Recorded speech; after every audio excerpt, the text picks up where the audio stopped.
किरण चाहे सूर्य की हो चाहे आशा की, जिंदगी के सभी अंधकार को मिटा देती है। तो गुड मॉर्निंग स्टूडेंट, कैसे हैं आप सब? आई होप आप सब अच्छे होंगे और घर पे अपनी प्रिपरेशन बहुत अच्छे से कर रहे होंगे। मैं राहुल पटेल सर एक बार फिर आपका हार्दिक स्वागत करता हूं आपके अपने ही channel RKCI academy of English Damoh पर। जैसा कि आपको पता है कि हमारी अकेडमी द्वारा आपके लिए फ्री ऑनलाइन क्लास को स्टार्ट किया गया है, जिसकी क्लासें 6 मई से जिसकी क्लासें 6 दिसंबर से स्टार्ट हो गई हैं। ये उसका लेक्चर सेकंड है। तो इन क्लासों का मेन उद्देश्य ये है कि इसमें जो बच्चे 10th और 12th के बोर्ड एग्जाम देने जा रहे हैं उनका परीक्षा परिणाम बहुत बेहतरीन आ सके, इसलिए 10th और 12th की इंग्लिश लैंग्वेज को ध्यान में रखकर एक कोर्स को स्टार्ट किया गया है।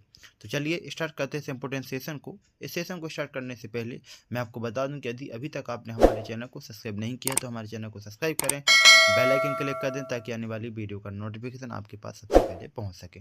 और इस वीडियो को उन सभी अपने दोस्तों के साथ जरूर शेयर करें जो 10th 12th की बोर्ड एग्जाम देने जा रहे हैं।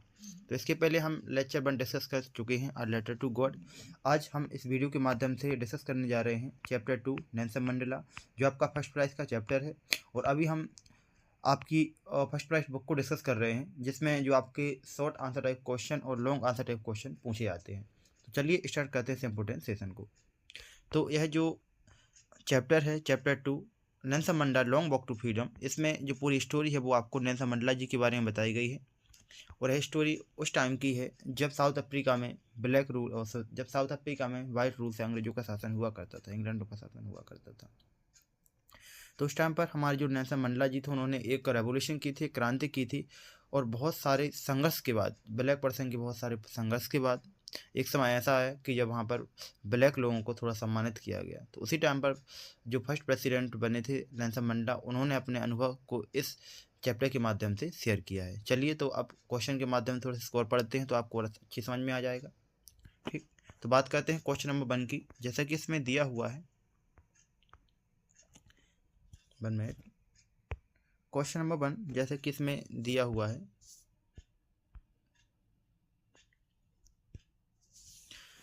Where did the ceremony took place, कि सेरेमनी कहाँ की गई। Can you name any public buildings in India that are made of sandstones, क्या आप इंडिया की कोई ऐसी सार्वजनिक बिल्डिंगों का नाम बता सकते हैं जो बलुआ पत्थर से बनी हो। यह जो आपका क्वेश्चन है वो MP बोर्ड 2022 में पूछा गया है और बहुत इंपॉर्टेंट क्वेश्चन है। चलिए बात करते हैं इसके आंसर की। आंसर में क्या दिया हुआ है, the ceremony took place in the campus of Union building. जो सेरेमनी की गई थी वो एक यूनियन बिल्डिंग संसद भवन में की गई थी, जिसका नाम क्या था, बिल्डिंग इन द पिक्टोरिया। उस बिल्डिंग का नाम पिक्टोरिया था। The Red Fort and Jama Masjid, Rashtrapati Bhavan are some of the buildings that made are sandstone. और यहाँ पे कुछ ऐसी बिल्डिंग के नाम बताए गए हैं जो सैंडस्टोन से बनी हुई थी। जैसे इसमें रेड फोर्ट बताया गया है आपको, जामा मस्जिद बताई गई है, राष्ट्रपति भवन बताया गया है, और some of the building made of sandstone. तो इसमें आप कम से कम 2 बिल्डिंग का नाम लिख सकते हैं, चाहे तो आप रेड फोर्ट और जामा मस्जिद का लिख सकते हैं, चाहे आप राष्ट्रपति भवन का भी लिख सकते हैं। ठीक, तो यह क्वेश्चन बहुत इंपॉर्टेंट है एग्जाम की दृष्टि से। और कोई भी क्वेश्चन जब और ज़्यादा इंपॉर्टेंट हो जाता है जब उसके प्रीवियस ईयर क्वेश्चन पेपर में पूछ लिया जाता है। ठीक, इस क्वेश्चन को मैं एक बार और बता दे रहा हूँ क्योंकि बच्चों को थोड़ी इसको याद करने में थोड़ी समस्या हो रही है, क्योंकि इसमें कुछ वर्ड ऐसे हैं जो थोड़े से आपको कन्फ्यूज कर सकते हैं। चलिए तो एक बार फिर इस आंसर को समझते हैं। जैसा कि इसमें दिया हुआ है, द सेरेमनी टुक प्लेस, तो यहाँ पे जो टेक दिया हुआ था उसका डेड लगा हुआ था, इसका सेकंड फॉर्म कर दिया, टुक हो गया। तो the ceremony took place in the campus of Union Building in Pretoria, कि जो कैंपस था यूनियन बिल्डिंग पिक्टोरिया का, वहाँ पर इसको किया गया, सेरेमनी को किया गया, इस कार्यक्रम को किया गया। The Red Fort and Jama Masjid comma Rashtrapati Bhavan are some of the buildings made of sandstone. और जामा मस्जिद हो गया, रेड फोर्ट हो गया आपका, और राष्ट्रपति भवन हो गया जो ये बलुआ पत्थर से बने हुए बिल्डिंग हुए हैं, है ना। इसके बाद चलिए बात करते हैं क्वेश्चन नंबर 2 की। तो क्वेश्चन नंबर 2 जो भी इस बार का बहुत इंपॉर्टेंट क्वेश्चन है। तो क्वेश्चन नंबर 2 जिसमें दिया हुआ है, can you say how 10 May is autumn day in South Africa, कि आप कैसे कह सकते हैं कि जो 10 मई का दिन था वो साउथ अफ्रीका के लिए बसंत दिवस के समान था, है ना। ऑटम डे का मतलब होता है बसंत ऋतु या बसंत दिवस। तो आप कैसे कह सकते हैं जो 10 मई का दिन था वो साउथ अफ्रीका के लिए बसंत दिवस के समान था। ठीक, तो चलिए बात करते हैं इसके आंसर की। जैसे कि इसमें दिया हुआ है 10 May is celebrates and 10 May is celebrates and autumn day in South Africa, कि जो 10 मई को सेलिब्रेट किया गया था वो साउथ अफ्रीका में बसंत दिवस के समान बसंत दिवस के समान उसको सेलिब्रेट किया गया because south Africa got freedom, क्योंकि उस दिन जो क्या हुआ था, साउथ अफ्रीका को फ्रीडम मिली थी। ठीक है, after a long slavery from white rules, मतलब अंग्रेजों के जो मतलब वाइट रूल्स के द्वारा, मतलब वाइट रूल्स के शासन के द्वारा उसको मतलब बहुत लंबे समय से उनको क्या मिली थी, साउथ अफ्रीका को आज़ादी मिली थी। इसलिए उन्होंने जो 10 मई का दिन था उसको ऑटम डे के रूप में मनाया। ठीक, इसलिए उसको बसंत दिवस के समान कहा जाता है। ठीक, चलिए इसके बाद बात करते हैं क्वेश्चन नंबर 3 की। क्वेश्चन नंबर 3 बहुत मोस्ट इंपोर्टेंट क्वेश्चन है, क्योंकि एमपी बोर्ड 2023 में पूछा हुआ क्वेश्चन है। What does Mandla think the what does Mandla, यहाँ पे थैंक होना था, what does Mandla thank the international leader for, कि जो मंडला जी थे उन्होंने जो अंतर्राष्ट्रीय नेता थे, अंतर्राष्ट्रीय राजनेता थे, उनके लिए धन्यवाद क्यों कहा। यही भी आपका एमपी बोर्ड 2023 में आया हुआ क्वेश्चन है। तो इसमें लिखा हुआ है मंडला थैंक्स, तो यहाँ पे थैंक्स होना था, सॉरी थिंक हो गया है, टाइपिंग मिस्टेक हो गई है। तो यहाँ पे थिंक का आपको थैंक्स कर देना है, क्योंकि डस लगा हुआ है तो प्रेजेंट सिंपल का वाक्य बन जाएगा। Mandla thanks the international leader for attending his swearing in ceremony, क्योंकि उन्होंने इसलिए धन्यवाद दिया था, जो अंतर्राष्ट्रीय नेता थे, इंटरनेशनल लीडर थे, कि उन्होंने इस सेरेमनी में आए। और as the president of South Africa, और जो पहले से जो साउथ अफ्रीका क्या रहे प्रेसिडेंट रहे, उन सभी का उन्होंने तहे दिल से धन्यवाद किया था, है ना, धन्यवाद बोला था उनको। इसके बाद बात करते हैं क्वेश्चन नंबर 4 की। तो क्वेश्चन नंबर 4 एग्जाम की दृष्टि से बहुत इंपॉर्टेंट क्वेश्चन है। बॉय बट 2 नेशनल एंथम संग, कि 2 नेशनल एंथम क्यों गाए गए, 2 राष्ट्रगान क्यों गाए गए। The 2 national anthems sung to symbolize to the equality of black and white, 2 राष्ट्रगान इसलिए गाए गए थे ताकि दोनों कम्युनिटी को सिंबलाइज किया जाए, दोनों कम्युनिटी का प्रतीक बताया गया था कि जो वाइट रूल्स, जो वाइट पर्सन थे और ब्लैक पर्सन थे, इसलिए उन दोनों कम्युनिटी को ध्यान में रखकर दोनों नेशनल एंथम को गाया गया। ठीक, चलिए इसके बाद बात करते हैं क्वेश्चन नंबर 5 की। तो क्वेश्चन नंबर 5 भी बहुत इंपॉर्टेंट क्वेश्चन है, और कभी कभी इससे एमसीक्यू से पूछ लिया जाता है, जैसे आपको त्रैमासिक परीक्षा में से एक एमसीक्यू पूछ लिया गया था। तो बात करते हैं इस क्वेश्चन की कि what does courage means to Mandela, कि मंडला जी के द्वारा साहस का क्या अर्थ होता है, साहस क्या होता है। तो for Mandla courage is not the absence of fear, Mandla के अकॉर्डिंग करेज का मतलब केवल ये नहीं होता है कि आप अपने डर पर विजय प्राप्त कर लें या फिर आप अपने डर को खत्म कर दें। मंडला जी के अनुसार करेज का मतलब ये होता है कि but a victory over it, कि आप उस पर क्या कर लें, विजय प्राप्त कर लें। बनमेट इसमें जैसे दिया हुआ है, एक बार फिर मैं आपको एक्सप्लेन कर दे रहा हूँ। For Mandla courage is not the absence of fear, जो करेज होता है उसका मतलब ये नहीं होता है कि आप अपने डर को खत्म कर दें, but a victory over it, courage का मतलब तो ये होता है कि आपको जो डर है आप उस पर विजय प्राप्त कर लें। ठीक, चलिए इसके बाद चलते हैं नेक्स्ट क्वेश्चन की, क्वेश्चन नंबर 6। तो क्वेश्चन नंबर 6 जैसे आपको दिया हुआ है, 1 मिनट, क्वेश्चन नंबर 6 जैसा कि आपको दिया हुआ है, what Twain obligation does Mandla mention, कि जो 2 ऑब्लिगेशन हैं, 2 नैतिक कर्तव्य हैं, वो मंडला के द्वारा कौन कौन से बताए गए हैं। तो इस आंसर को मैंने 2 टाइप से तैयार किया है, आपको जो ईजी लगता है आप वो एग्जाम में लिख सकते हैं। और आपको ये भी ध्यान देना पड़ता है इसमें कि यदि आपको ये 2 नंबर में आएगा तो आप ऊपर वाला लिख सकते हैं, और थोड़ा सा यदि आपको 3 में पूछ लिया जाता है, थर्ड मार्क्स में पूछ लिया जाता है तो आप नीचे वाला लिखेंगे इसको। ठीक है, तो सबसे पहले मैं दोनों को एक्सप्लेन कर दे रहा हूँ, आपको इसमें से 2 इजी लगे वो आप एग्जाम में लिख सकते हैं। तो लिखा है the twin obligation that Mandela mention are, कि 2 ऑब्लिगेशन जो मंडला जी ने मेंशन किए हैं, ऑब्लिगेशन टू फैमिली, एक अपने परिवार के प्रति, एंड ऑब्लिगेशन टू कम्युनिटी, एक अपनी कम्युनिटी के प्रति। अब इसको भी बहुत आसानी से इजी कर देते हैं, बहुत इजी है।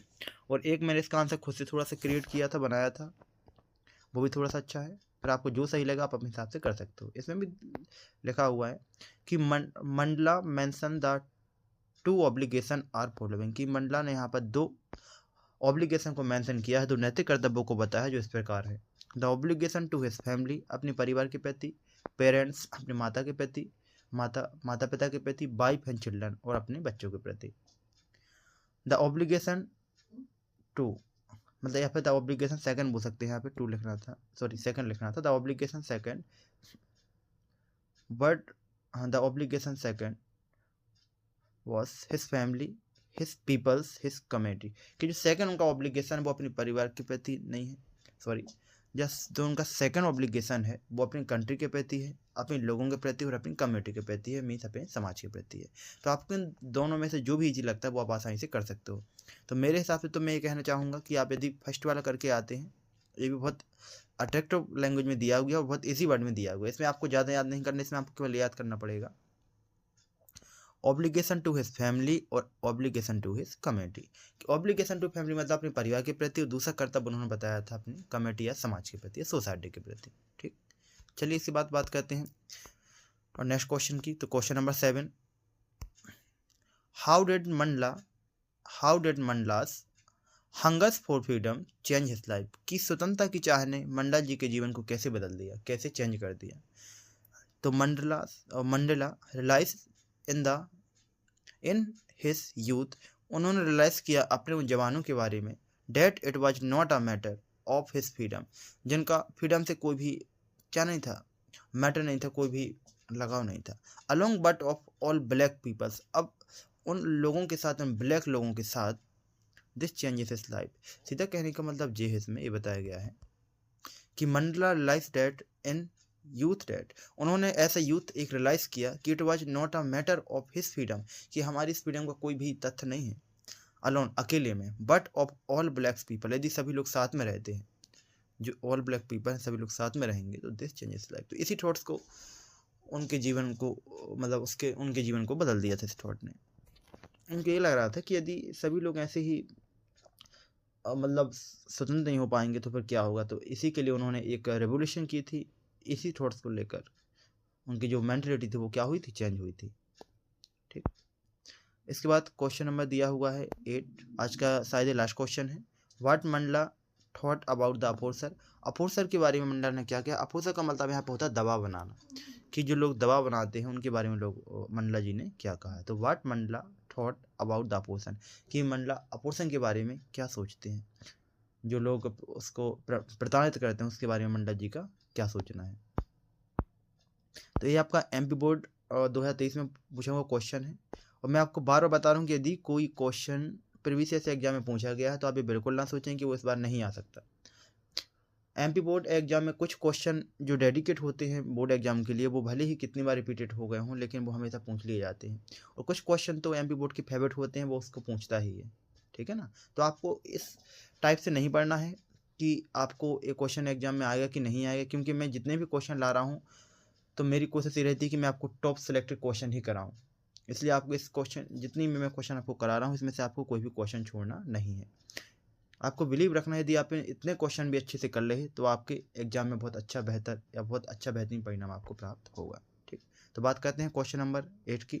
एक बार फिर से मैं आपको एक्सप्लेन कर दे रहा हूँ। क्वेश्चन नंबर 8 जैसे इसमें दिया हुआ है 1 मिनट, कि what Mandela thought about the oppressor, कि प्रताड़ित करने वाले लोगों के बारे में, प्रताड़ना के बारे में मंडला जी का क्या सोचना है, मंडला जी इसके बारे में क्या सोचते हैं। ठीक, तो चलिए बात करते हैं इसके आंसर की। तो आंसर जैसे कि इसमें दिया हुआ है, Mandela thinks that the oppressor, Mandela दबाव के बारे में, प्रताड़ना के बारे में सोचते हैं कि is also not a free, कि यह अच्छा नहीं होता है, फ्री नहीं होता, because he is the prisoner of hatred, क्योंकि उनको इसका अनुभव इसलिए है क्योंकि जब वो जेल में रहे ना, उस टाइप का अनुभव से वो बोलते हैं कि ये बहुत क्या होता है, बहुत दुखद होता है।